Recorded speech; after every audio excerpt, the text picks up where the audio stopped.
আমার প্রিয় রামগতি পৌরসভাবাসী, আল্লাহ তাআলা রব্বুল আলামিন পৃথিবী সৃষ্টি করে মানুষকে পৃথিবীর জমিনে শ্রেষ্ঠ জাতিতে পরিণত করেছেন। আল্লাহ রব্বুল আলামিন এই পৃথিবীর সেরা জাতি হিসাবে মানুষকে সৃষ্টি করে কোরআনে কারিমে ঘোষণা করে দিলেন, ওয়ালাকাদ কাররামনা বানি আদম। আমি আল্লাহ তাআলা রব্বুল আলামিন পৃথিবীর লক্ষ লক্ষ কোটি কোটি সৃষ্টি জগতের মধ্যে আমি আমার মানুষ জাতিকে, মানব জাতিকে সমগ্র সেরা জাতিতে সৃষ্টির সেরা মর্যাদা দিয়ে সৃষ্টি করেছি। জোরে বলেন সুবহানাল্লাহ। সেই যারা সেরা মানুষকে কি উদ্দেশ্য দিয়ে, কি লক্ষ্য দিয়ে আল্লাহ রাব্বুল আলামিন পৃথিবীর জমিনে তৈরি করেছেন, সৃষ্টি করেছেন, সেই উদ্দেশ্য হলো আজকে আলোচনার বিষয় হলো মানব জাতির লক্ষ্য উদ্দেশ্য কি। জীবনের প্রতিটি কাজের উদ্দেশ্য, প্রতিটি আমলের উদ্দেশ্য হলো মহান আল্লাহ রাব্বুল আলামিনের সন্তুষ্টি অর্জন করা। আল্লাহ রাব্বুল আলামিনের সন্তুষ্টি ছাড়া কোনো ইবাদত আল্লাহর কাছে কাউন্টেবল, গ্রহণযোগ্য হবে। আমার প্রিয় ভাইয়েরা, আল্লাহ তাআলা তার বান্দা সৃষ্টি করেছেন তার বন্দেগী করার জন্য, তার গোলামি করার জন্য, তার দাসত্ব করার জন্য।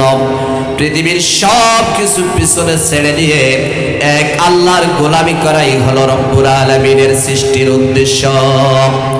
কোরআনে কারীম আল্লাহ রাব্বুল আলামিন সূরা আনআম 6 নম্বর সূরা 79 নম্বর আয়াতের মধ্যে এভাবে বলছেন, তিনি সবাই পড়েন, ইন্নী ওয়াজ্জাহতু ওয়াজহিয়া লিল্লাযী ফাতারাস সামাওয়াতি ওয়াল আরদ হানিফাও ওয়া মা আনা মিনাল মুশরিকিন। একজন মানুষ যখন নামাজের জন্য প্রস্তুতি গ্রহণ করে, নামাজের বিচারে মুসল্লায় দাঁড়ায়, সর্বপ্রথম এই দোয়াটা আপনারা পড়েন না? কথা বলেন, একটু কথা বলতে হবে প্লিজ। পড়েন না? এই দোয়াটা আল্লাহ রাব্বুল আলামিন আমাদেরকে জানিয়ে দিয়েছেন, আমি দুনিয়ার সব কিছু ছেড়ে দিলাম, দুনিয়ার মানব রচিত সব আইন ছেড়ে দিলাম, দুনিয়ার তন্ত্র মন্ত্র অহংকার রাজত্ব, দুনিয়ার সব কিছু আমি পিছনে ছেড়ে দিয়ে আমি এক আল্লাহর দরবারে এভাবে কান ধরে আমরা দোয়াটা পড়ি, এক আল্লাহর দরবারে মাথা নত করলাম। আল্লাহ ছাড়া পৃথিবীর কোনো মানুষের কাছে আমরা মাথা নত করি না, আল্লাহ ছাড়া অন্য কারো কাছে, সৃষ্টি জগতের কাছে আমরা কখনো হাত পাতি। এই আয়াতের মধ্যে আল্লাহ রাব্বুল আলামিন আমাদেরকে শিক্ষা দিয়েছেন, পৃথিবীর সব কিছু পিছনে আমার আল্লাহর হুকুম সবার উপরে। নামাজের মধ্যে যখন আমরা দাঁড়িয়ে এই দোয়া পড়ার পরে বলি আল্লাহু আকবার, যখন আমি নিয়ত করে আল্লাহু আকবার বলি, আল্লাহু আকবার শব্দ দিয়ে বিশ্বের কাছে, মানুষের কাছে, স্রষ্টার কাছে প্রকাশ করি দুনিয়ার সব কিছু ছোট, আমার আল্লাহ হলো দুনিয়ার সবচেয়ে বড়। একজন মানুষ নামাজের মধ্যে আল্লাহ তাআলা রব্বুল আলামিনের শ্রেষ্ঠত্ব ঘোষণা করে। সূরা ফাতিহা যখন পড়ে, আলহামদুলিল্লাহি রাব্বিল আলামিন, সকল প্রশংসা, সমস্ত আনুগত্য, সমস্ত দাসত্ব, সমস্ত গোলামি, সমস্ত মাথা নত এক আল্লাহর জন্য, যিনি সমস্ত বিশ্ব জগতের একমাত্র প্রতিপালক। তিনি কে? আল্লাহ তাআলা রব্বুল আলামিন সূরা আনআমে কথা আমাদের শিক্ষা দিয়েছেন, ইন্নী ওয়াজ্জাহতু ওয়াজহিয়া লিল্লাযী ফাতারাস সামাওয়াতি ওয়াল আরদ। দুনিয়ার সব কিছু ছেড়ে দিয়ে আমি এক আল্লাহর সামনে দাঁড়াইলাম, আমার আল্লাহর উপরে শ্রেষ্ঠত্ব আর কেউ হতে পারে না। তিনি তার পরিচয় দিয়ে এভাবে কোরআনে কারিমের মধ্যে ঘোষণা করলেন ফাতারাস সামাওয়াতি ওয়াল আরদ, আসমান এবং জমিনের সমস্ত আধিপত্য, সমস্ত ক্ষমতা, সমস্ত শ্রেষ্ঠত্ব, সমস্ত মর্যাদা একমাত্র আল্লাহ রাব্বুল আলামিনের জন্য। আমরা কেবলমাত্র আল্লাহ রাব্বুল আলামিনকে নামাজের মধ্যে স্বীকার করি। আল্লাহ রাব্বুল আলামিন বুঝাতে চেয়েছেন আমি তোমাদের নামাজের রব নয়, আমি তোমাদের সমাজেরও।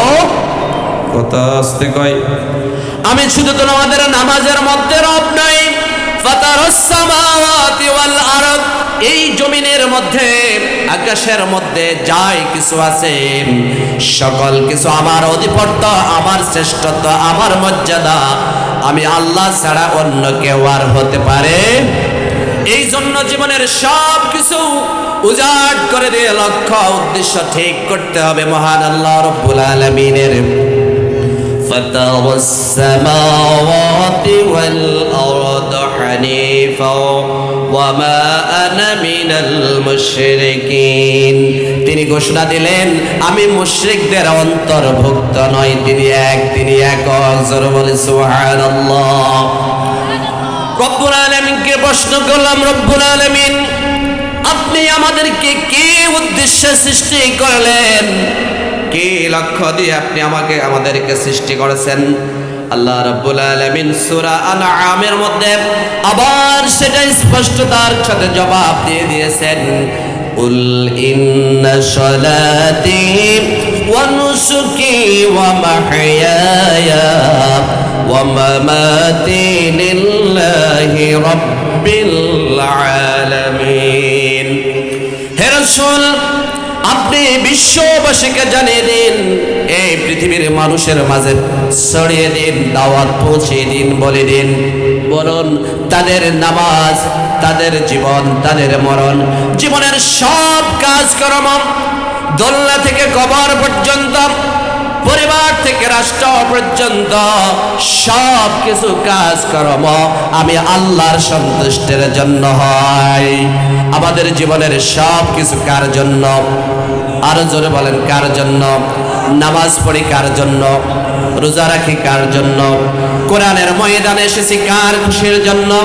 জীবনের সব কিছু একমাত্র আল্লাহ রাব্বুল আলামিনের লক্ষ্যে উদ্দেশ্য যদি হয়, ওই আল্লাহ রাব্বুল আলামিন বলছেন যে বান্দা দুনিয়ার জীবনে সব কিছু আমার খুশির জন্য, সন্তুষ্টির জন্য করে থাকে, আমি আল্লাহ তাআলা রাব্বুল আলামিন ওই ব্যক্তির জান্নাতের গ্যারান্টি দিয়ে দিলাম। জোরে বলেন সুবহানাল্লাহ। এই জন্য নামাজের মধ্যে রবকে, কথা বলে না মানুষগুলো, কথা বলেন না, কথা না বললে তো কথা আসে না। নামাজের মধ্যে রবকে, সমাজের মধ্যে রব মানতে হবে কাকে? নামাজের মধ্যে এক রবের শ্রেষ্ঠত্ব ঘোষণা করি, বলি আল্লাহু আকবার। রুকুতে গিয়ে বলি সুবহান রাব্বিয়াল আযীম, সিজদাতে বলি সুবহান রাব্বিয়াল আলা। কার প্রশংসা করি? আরো জোরে বলেন কার প্রশংসা করি? নামাজের মধ্যে আল্লাহ তাআলা রাব্বুল আলামিন আমাদেরকে শিক্ষা দিয়েছেন, বান্দারা নামাজ হলো কেবলমাত্র একটা প্রশিক্ষণের জায়গা। নামাজের সাথে সাথে সমাজের মধ্যে, রাষ্ট্রের মধ্যে আমি আল্লাহর প্রশংসা আর আল্লাহর শ্রেষ্ঠত্ব বর্ণনা করো। জোরে বলেন সুবহানাল্লাহ। কুল ইন্না সলাতি ওয়া নুসুকি ওয়া মাহইয়ায়া ওয়া মামাতি লিল্লাহি রাব্বিল আলামিন। হে রাসূল আমার বান্দাদেরকে বলে দিন তাদের জন্য নামাজ, তাদের জীবনের সব কাজকর্ম, তাদের জীবন, তাদের মরণ, তাদের সব কিছু যেন আমি আল্লাহর সন্তুষ্টির জন্য হয়। যদি